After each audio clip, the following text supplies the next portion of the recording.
قانون کے محافظ شہید کانسٹیبل محمد خماری کی لازوال قربانی کو یاد کرتے ہوئے گوادر کے صدر پولیس تھانے کا نام ان کے نام پر رکھا گیا ہے۔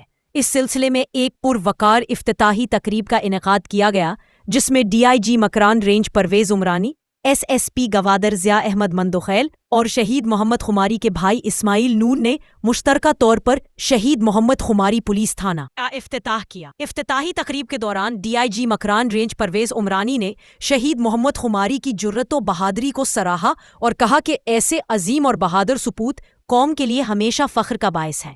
ان کی قربانی نے قانون نافذ کرنے والے اداروں کے لیے ایک روشن مثال قائم کی ہے۔ انہوں نے مزید کہا کہ اس تھانے کو شہید کے نام سے منسوب کرنا اس بات کی علامت ہے کہ قوم اپنے ہیروز کو کبھی نہیں بھولے گی۔ اس موقع پر تھانہ کے ایس ایچ او محسن، ڈی ایس پی واحد بلوچ اور تھانہ کے دیگر افسران نے بھی شرکت کی۔ یہ اقدام سرکاری سطح پر شہید کانسٹیبل محمد خماری کی بے مثال خدمات کو تسلیم کرنے کا ایک اقدام ہے، جنہوں نے اپنی جان کو وطن کے امن و امان کے لیے قربان کیا۔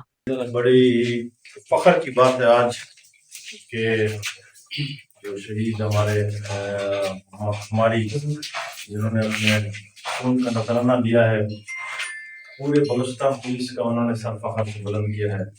دہشت گردی کے حوالے سے انہوں نے جو قدم انہوں نے اٹھایا اور جس طرح ایک پرامن ایک ماحول کو خراب کرنے کے لیے دہشت گردوں کا جو ایک مضمون مظاہر تھے۔